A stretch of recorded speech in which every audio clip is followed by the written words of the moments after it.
We're here at the Mamboland. Thank you for watching the next generation of Mambo.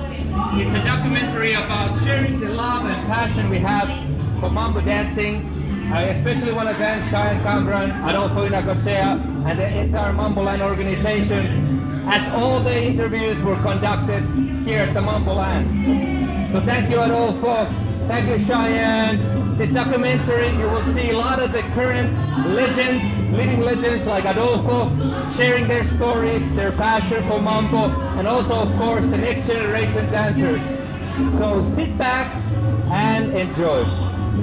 Hello, everybody. I just want to say thank you. I just finished the show, so I'm very, very happy, very proud. I had a mix of feelings because years pass by and I start feeling more responsibility. I start feeling like I have more to give to people, and most of all, I have to be an example for many young dancers that they want to live out of this. They want to dedicate their life to a dance, and why not? Why we still have that thing in our head that if you don't go to university, get your degree, and do something in front of a computer in an office, otherwise you're not going to do nothing. Instead, you know what? Be happy, go for your dreams. If somebody tells you you can't, show them that you can, but show them you can with hard work. And nothing is impossible. You put your heart and all your energy. And remember, Mambo now, 2018, is more like than ever. And just seeing the faces during the day of people taking our Mambo immersion program, see them crying, see them getting excited when they pass the test, see them coming up to me, asking me questions but why? I want to get better. What can I do? That is Mamboland. Mamboland means to help people to go for it, to live dancing, to live Mambo, to have fun, because life is short. You never know what is going to happen. And you need to do what you like to do. You need to do what it makes you happy. And in Mambo, it makes you happy. Mamboland is the place for you. It's something like just it takes over. You get shivers and goosebumps when you hear it, and it just makes you like kind of want to move your feet. Yeah, run, can, boom, boom, boom. Yeah. It's exciting. It's my life.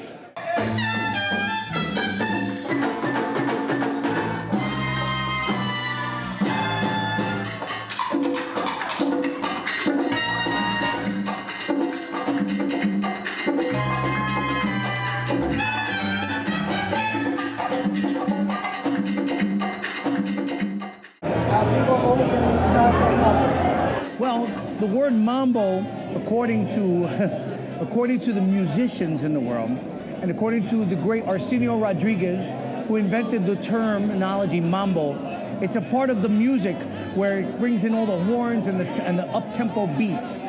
And it's really where the dancers really get into the groove of the sound of the song. It's an African dance, pretty much started with the slaves when they migrated here or when they were brought here. Salsa was really titled and named in New York. You know what I'm saying? Because they took all the, when the slaves came through the Caribbean, right? Cuba, Dominican Republic, Haiti, Puerto Rico, they all had different dances. And it was all very African-based. So Puerto Rico had bombi plena, Dominican Republic had, merengue, palo, stuff like that. Cuba had, rumba, Afro-Cuban and all that stuff. And then, of course, all of that was merged in New York. Over here, it's nice that you guys bring that name, mambo. The terminology still in the States is salsa. Salsa, we're going to a salsa concert. Salsa this, salsa that. Salsa festival, salsa that. Over here, you guys have mambo festival, Latin jazz. A lot of that is really, really important for the world to know. I was a football player. Yes, soccer player. And my inspiration was my sister because she was before a flamenco dancer. And I say no, dancer is not for men, it's only for girls, it's only for girls.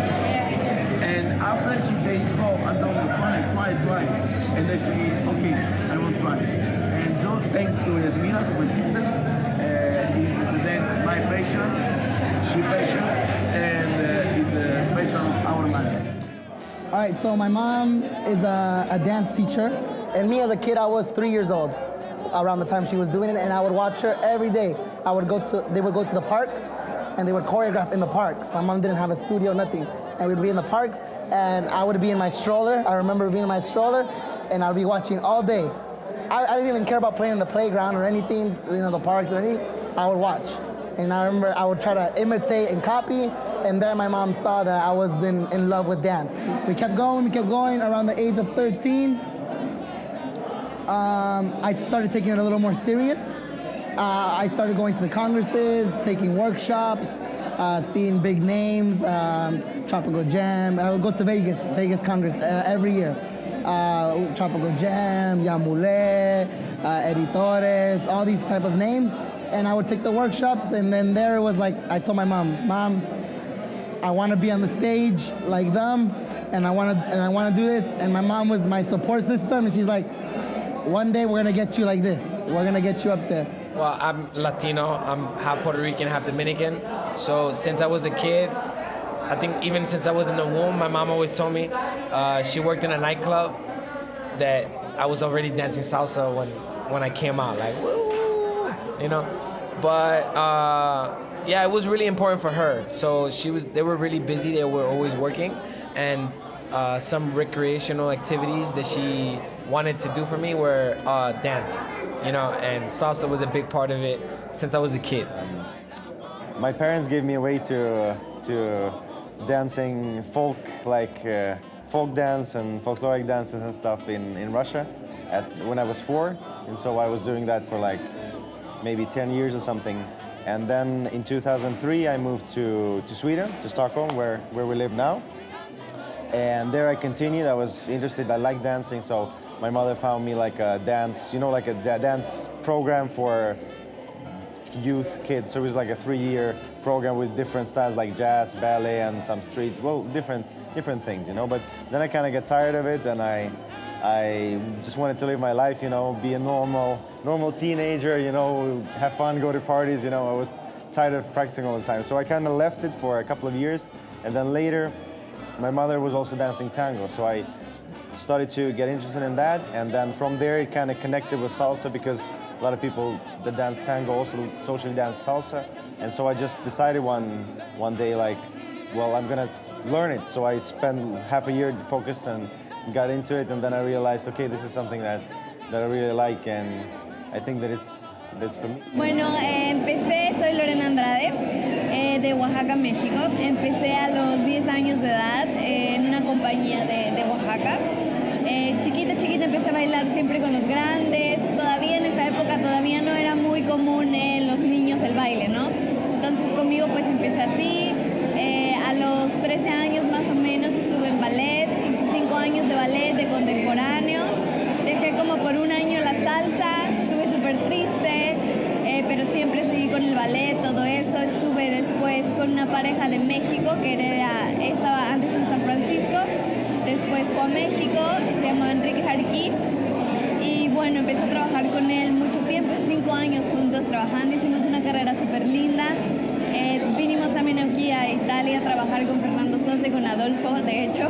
Yeah, I started to dance when I was 6 years old, but I started with hip hop. And when I was 15, my friends tell me, oh, you can try to dance with me. I accept, and now I was at Mamboland. So I actually started with hip hop. And I was young. I was, I think, 10 or 11 when I started dancing hip hop in school. And when I went to high school, I actually ended up taking a salsa class. So I love this story because I ended up.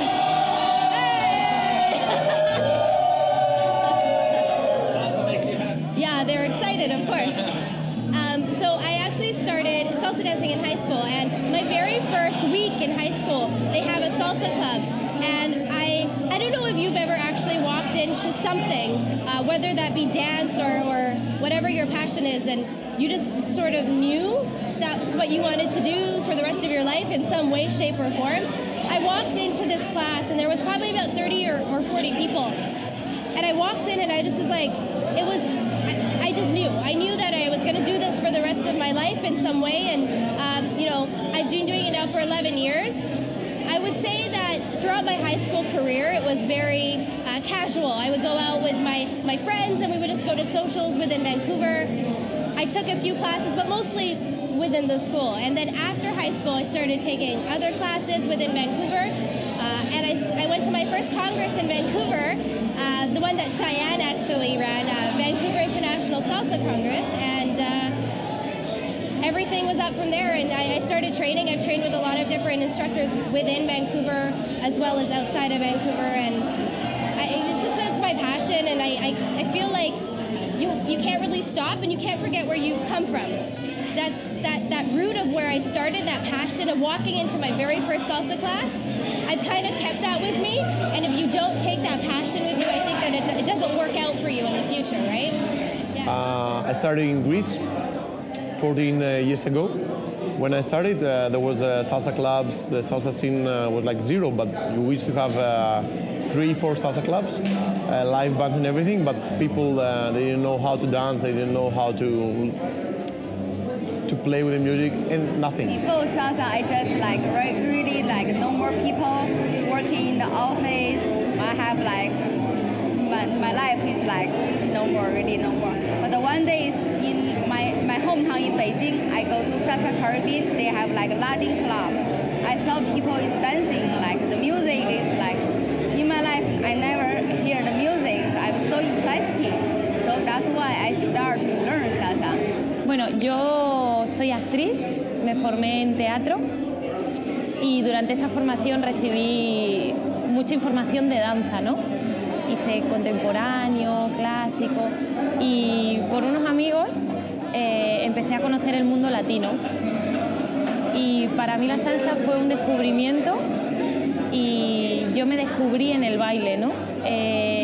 Yo aparté mi carrera de interpretación y decidí dedicarme al mundo de la salsa porque para mí fue como un fuego que tenía dentro y que alimenté y creció, ¿no? Y ahora mismo en mi vida. My family is all artists, and my grandmother is one of the pioneers of Mambo in Mexico.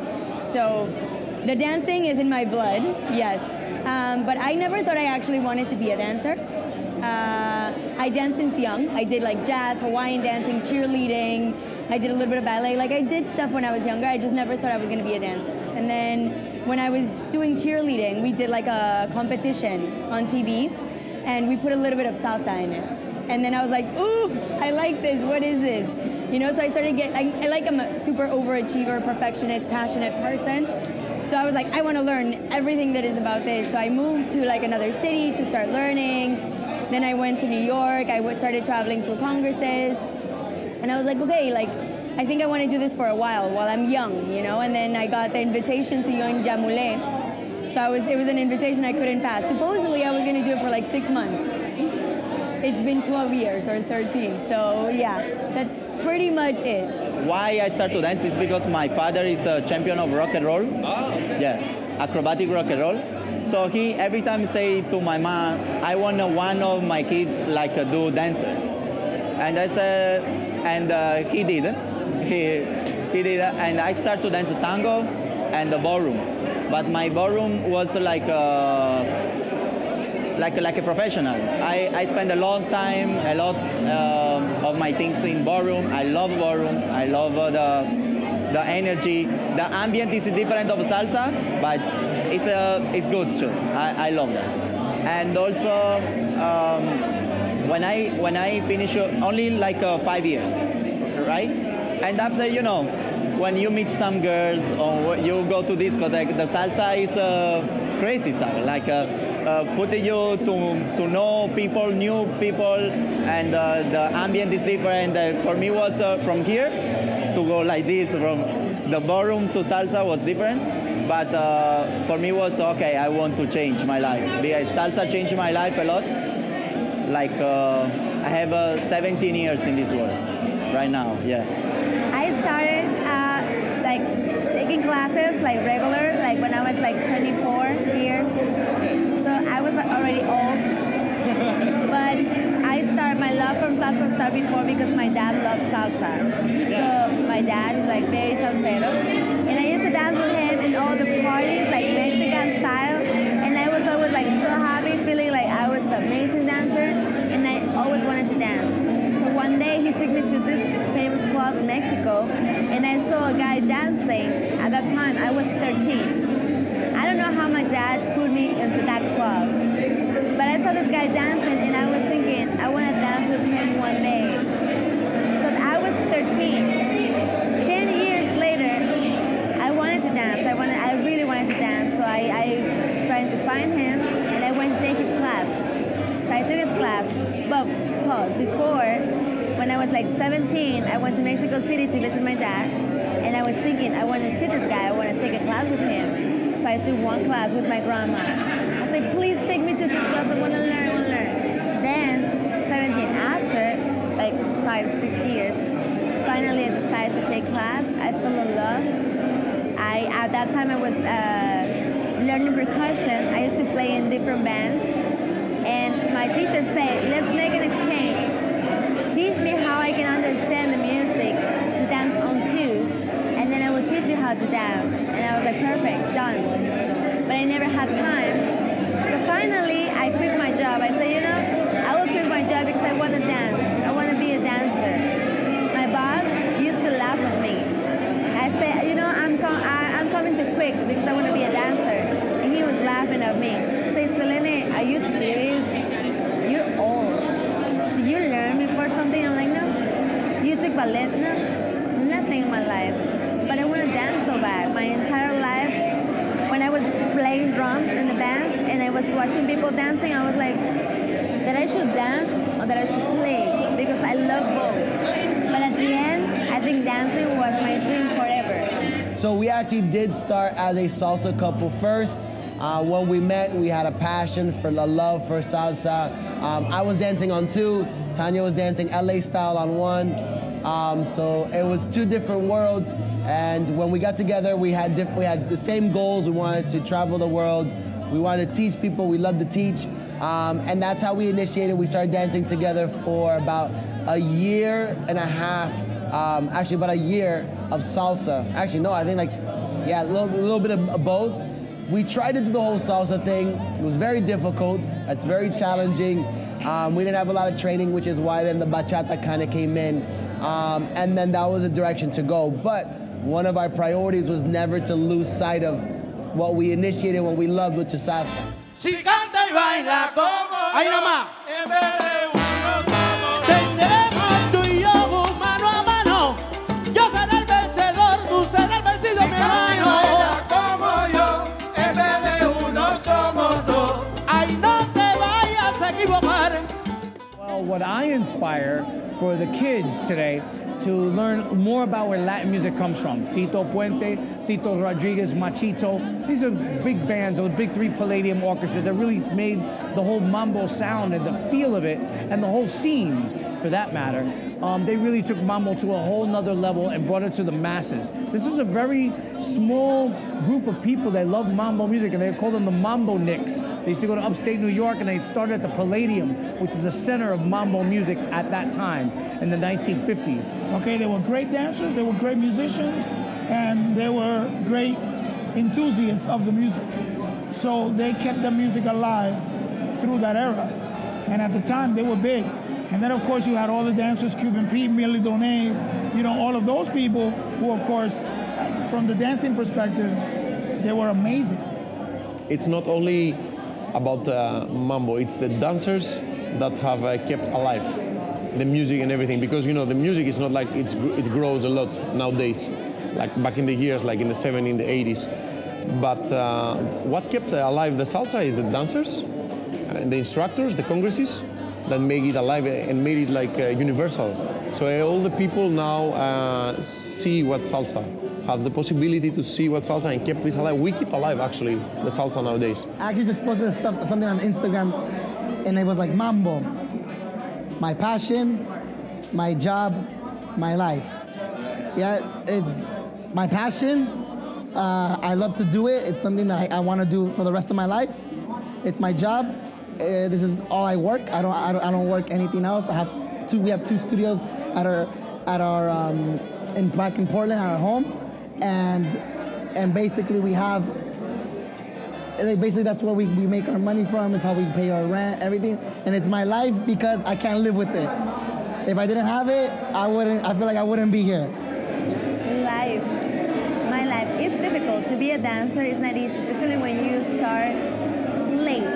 I don't think it's never late. It's never late to make your dreams come true. But it's not easy. You have the clock. Like your body's not the same. If you compare yourself with kids that are dancing now since 15, 12, with amazing abilities, and they are training, and then you see yourself like in a ballet class. My first ballet class was when I was like 26, and I was in the room like with all these people, and I was the old girl trying to be a ballet dancer, at least to learn the basics, you know. It's not easy because you know like you don't have the same abilities like other people. But if you want something, you need to go for it. Many people told me when I started that I couldn't dance. I have problems with my knees, I have problems with my back. One doctor told me like, you cannot dance, your body's not for that.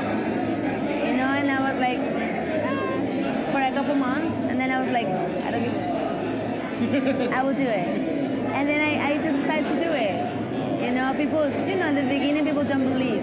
I was asking people, I want to dance, and they were like, no, you're like disaster, because I'm very like, but because I wanted to dance so bad. But I had to keep trying, and I found Rico, so we make a very good combination. We both wanted to dance so bad. So when you want something, and I know at this time, I cannot compare myself with friends, dancers that I respect so much, that they have all the training in the world. They was Abneris, like one of my best friends, and I admire her so much. She had the training. Every time I see her dancing, I'm like, wow, you know? But you need to understand that if you love it, if you love this, you need to just keep doing it. You need to try to find a way to be better. I cannot compare myself with people who have this training, but I have a love heart. I enjoy it so much. I love music, and just keep doing it. For me, it's like everything. My life is totally different. I quit my job, I do the business, then I start to open the school, organize an event. So they're like 7 years of life. I learn a lot about that. I meet a lot of amazing people. I think like it's different from my like from I born here. Totally For me, different. It's also like life-changing because I met my husband in dancing and we have an amazing baby. So, Yeah, I used to be a chef, actually. Chef? Yeah, and I was studying to be, actually, and another different kind of stuff. But at the time, I said, I want to do this. I don't know what I'm going to do as a living, but I want to dance. And my parents helped me. They said, okay, let's do this. Don't worry, we're going to do this. If you like it and your heart goes with it, just do it. Yeah, it's a part of our life now. So on a personal level, dancing is a part of our life, and for me it has always been, and for her as well. And now we're making it a part of our profession and trying to learn and be better than the best we can. You know, that's the goal. Es diferente, cada uno siento que es diferente. Los tres me encantan, pero totalmente diferente. Cuando estás arriba de la tarima es una explosión de sentimientos que no sabes ni qué pasa por ahí en esos 3 minutos, 4 minutos que sean. Es como que te viene todo, no sabes, no estás pensando en ese momento, es lo que te salga, es una adrenalina al top. Es la garganta seca, son unos nervios ricos, ¿no? En cambio, el enseñar a mí me encanta enseñar a la gente, me encanta ver que están aprendiendo un poquito de lo que sé, me encanta verlos sonreír cuando les sale un paso que les estoy enseñando, es diferente el sentimiento. Y social es algo ya más relajado ya para mí, ¿no? Para mí y mi pareja, para disfrutar solamente el momento. Yeah, I like the energy of people. The rapid movement is different between hip hop, and is another way to express yourself. Yeah. Really, I think being part of the dance and salsa community, it's helped me evolve as a person in so many ways. It's given me a lot of friends. Like I've built my community, I've built my social circle, but then as well, it's a discipline that I can take into so many different areas of my life. Para mí el mambo es una forma de expresión, ¿no? Es mi forma de comunicar. es mi forma de transmitir, de llegar a un público, de llegar a unos alumnos. Es un código, ¿no?, que utilizas para vivir, para sentir, ¿no? El baile es sentimiento, por eso da igual de qué parte del mundo eres, que conectas, ¿no? Es lo bello del baile, y para mí el mambo tiene esa esencia, donde todo el mundo conecta y donde yo a nivel personal conecto con el escenario, con el público, ¿no? Es mi lenguaje, es como el mar para el pez, eso es para mí el mambo. I don't know, the athleticism of it, and then mixed with like the rhythms and the body movement. Like, I don't know, I identified with it maybe because of my grandmother, and you know, I'm Latina, so it made sense for me. Like, I used to do like hip hop and cheerleading and stuff like that a little bit, but when I heard the salsa and it was like, okay, I can do like all the flavor and the body movement at the same time. I can do like the turns and the tricks, which I like personally. So it works for me. I really like was like interested in it, and the more I dug into it, the more I fell in love. Look, for me, the culture and the culture first, and the tradition never will finish. Like a mambo and the Afro-Cuban. The culture Afro-Cuban never will finish. The religions and everything. And also the mambo is a traditional, the steps and everything. This is what never we can lose. So mambo to me has always been my outlet to showcase that. To showcase that I can dance mambo. I am a bachata guy, but I've trained with some of the best in the world. I work very hard. I love to create. So mambo is what gets me excited, because I get to kind of showcase another world to the people that only see me as a bachata guy. I think mambo to me is really never gets old. It's something fresh and new to the new generation. People are dancing to it still to this day. And it's nice to see old and young people come together.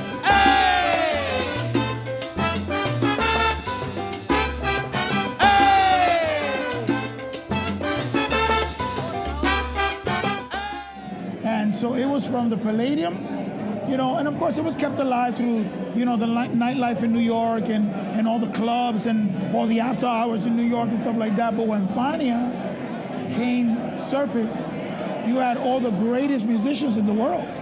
And those greatest musicians came together, the ones that were still alive.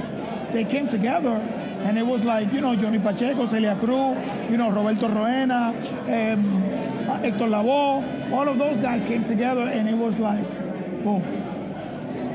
This is how we're gonna keep this alive. And they made so much great music that is still alive today. A lot of their music is, if you realize, is being remade by a lot of artists. You know, and then of course, you know, you had the 80s, where, you know, you had Dimensión Latina, you had La Solución, you know, you had a lot of different groups that produced a lot of great singers and musicians. You know, La Dimensión Latina, Oscar de León, La Solución, Frankie Ruiz, you had Típica 73, who produced El Canario. So a lot of these, and then of course, you know, you had El Gran Combo, who, you know, Gilberto went through there, all of them, and then that's how the 80s were kept alive. This is a new chapter, and I think it's the most important chapter for the rest of our lives. You know, it's like the first time that we're doing something for us. And on a personal level, yeah, we're working better. We want to make. We have a lot of different ideas, and for I'm not gonna tell you. We like to keep it a surprise. Yeah, but a lot of new ideas for shows that we want to try to make. But we need to really feel that we are ready to do all of these different things, and we always like to put in like some kind of funny things and a little bit of acting there, and maybe even do more of that. For our dance, I speaking with Jasmina before. In the restaurant of this, I said, Jasmina, what do you think? And we are lucky because we have ever studied Cuban in New York, and I think I want to make this forever. For me, I want that we make Cuban. I hope we go more high level and maybe Mambo. I dance on a congress, on a show. I take my show on a congress. It's a dream, and maybe can be true. I don't know. Bueno, la primera pregunta, yo solamente espero que cada día aprenda más de Adolfo, cada día me enseña algo nuevo, siempre, de como personalidad, como de baile, ¿no? Espero seguir teniendo esa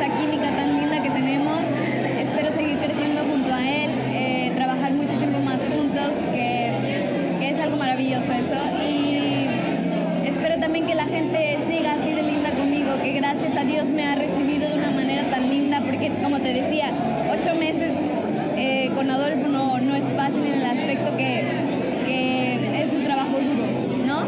Para mí, a corto plazo, tengo una competición mundial, este año otra vez en mayo, en Castellón, la Negra Salsa Festival, es un campeonato de pasos libres que viene muy bien también para fomentar la salsa, el mambo en todo el mundo, ¿no? Porque se presentan bailarines de todo el mundo. Y como futuro, ¿cómo veo yo el mambo? Como para mí el baile es expresión, para mí el mambo es encontrar esa unión entre comunicación y danza, encontrar ese punto de interpretación dentro del baile. Quiero crear espectáculos que tengan historias y que se pueda unir y se pueda seguir evolucionando, ¿no? Hopefully being either as big or even bigger than the man Adolfo. Yeah, he's kind of like an inspiration where I'm like, one day, he's my maestro. One day, maestro, I'm gonna surpass you or be as good as you. I'm gonna work hard, and that's something that I wanna do to be able, because what he's doing is keeping Mambo alive. Yeah, he inspires the whole world. Canta y baila como yo, en vez de uno somos dos.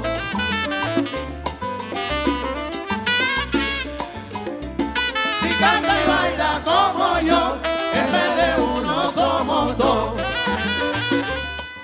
Eddie Torres planted a very strong seed, and Eddie Torres really, he cultivated something that was very enriching and very sustainable, and that's very important. And he brought about, because Eddie became very good in many different areas of the music life. So he was a musician, as well as a dancer, as well as, he was Tito Puente's, exclusive premier dancer, and the Eddie Torres dancers were the premier dance company of Eddie Torres. Tito Puente. And, it was his influence that really helped mold what this is today. Back in the day, they used to dance and travel, right? And develop a system of kind of a album, right? Yeah. With counts, and that's how people possible that, like I said, you don't have anything like they write rhythm ones, they repetitive, so that is easy. That's easy to understand. People will like, oh wow, yes, I can dance. So that is the genius. He's open-minded also. Is like, he's the king, for lack of a better word. And he's done everything up to performing with live music, having socials in New York with live music, I hear all these stories about the Palladium era and everything, and I feel like this, little by little, is bringing back that era. You come here and you don't only see Puerto Rican people, you don't only see Dominican people, Cuban people, but you see white people, you see Russian people, you see African people, you see all kind of people, just like those stories you hear about the Palladium era, yeah.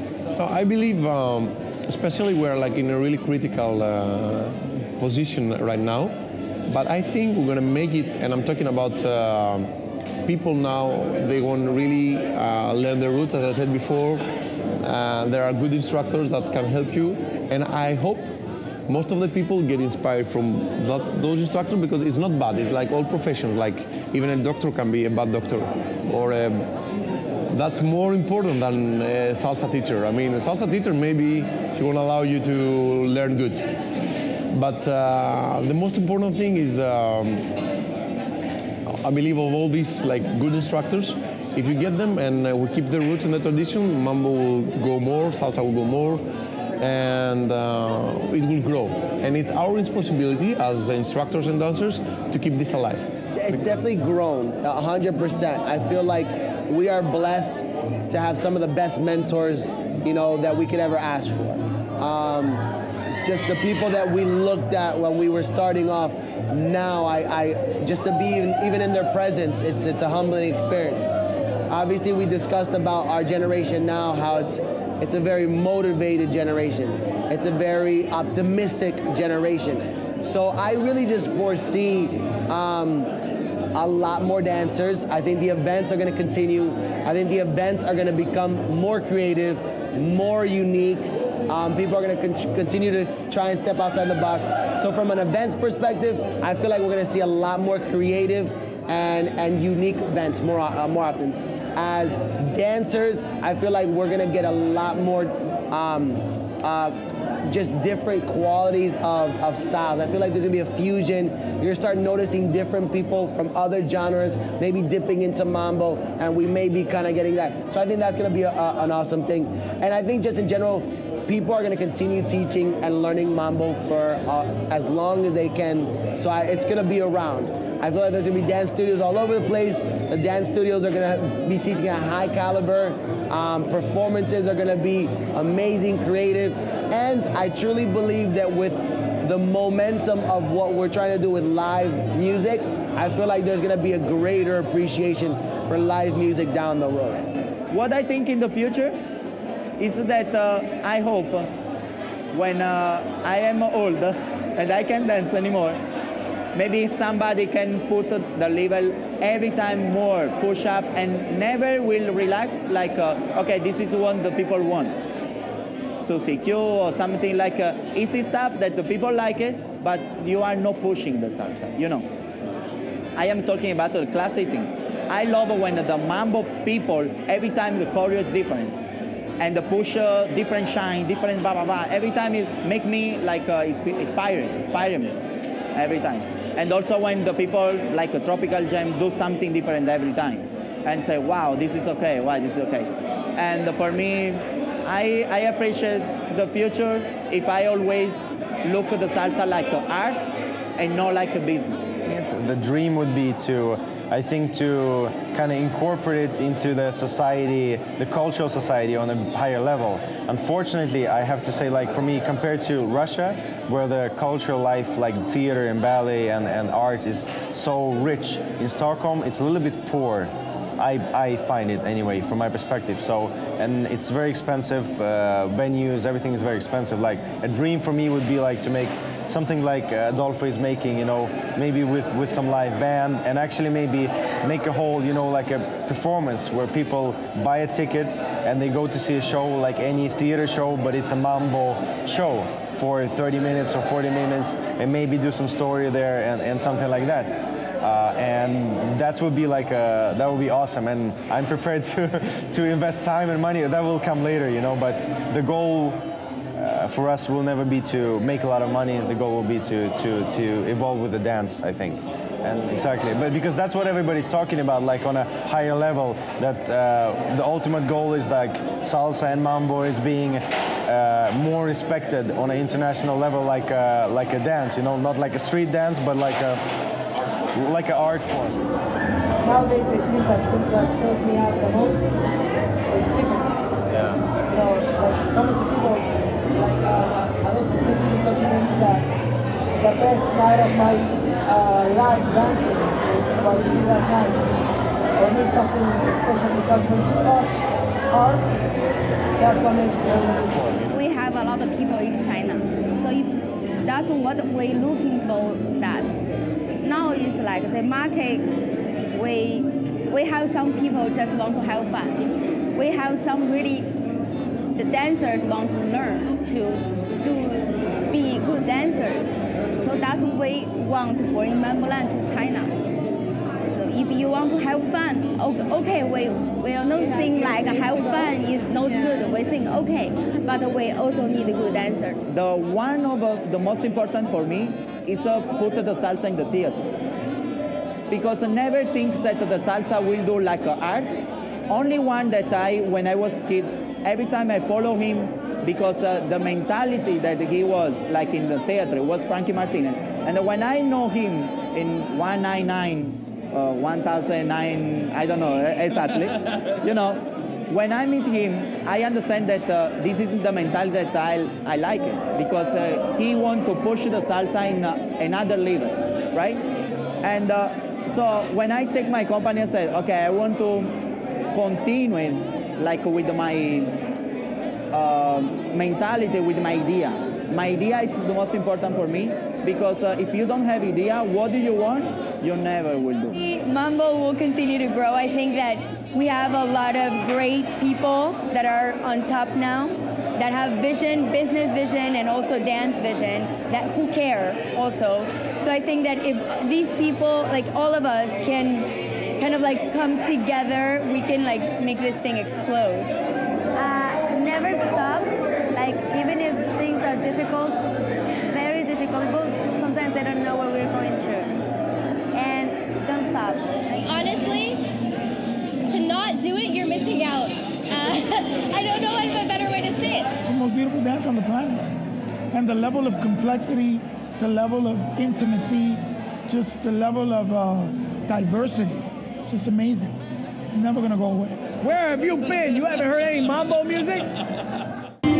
So thank you for watching the next generation of Mambo. My name is Rico. This is Adolfo. This is Cheyenne. Well, if you enjoyed the documentary, make sure to share it. Comment, like it, share the love of Mambo forward. Listen, this is about people coming together to experience mastery, to experience dance, and to celebrate Mambo dance and Mambo music. I remember a Skype call we had, and that's when Adolfo shared his vision. And I hope this video was able to capture some of that vision. Mamboland is one of the places where we want to grow Mambo, and hopefully this video will do the same as well. Thank you, Nico, for doing this. Thank you for Adolfo, and I hope you guys enjoyed it. And maybe we will see you in some festival, congress, on the dance. Or Mamboland. Or Mamboland. Related, whatever it stands, doesn't have to be just Mamboland. As long as you dance Mambo, you keep doing your Mambo, and keep the love for it, study, learn, whatever you want, support our local event, support our culture, because it's the only thing we have for the past. Take care. Thank you.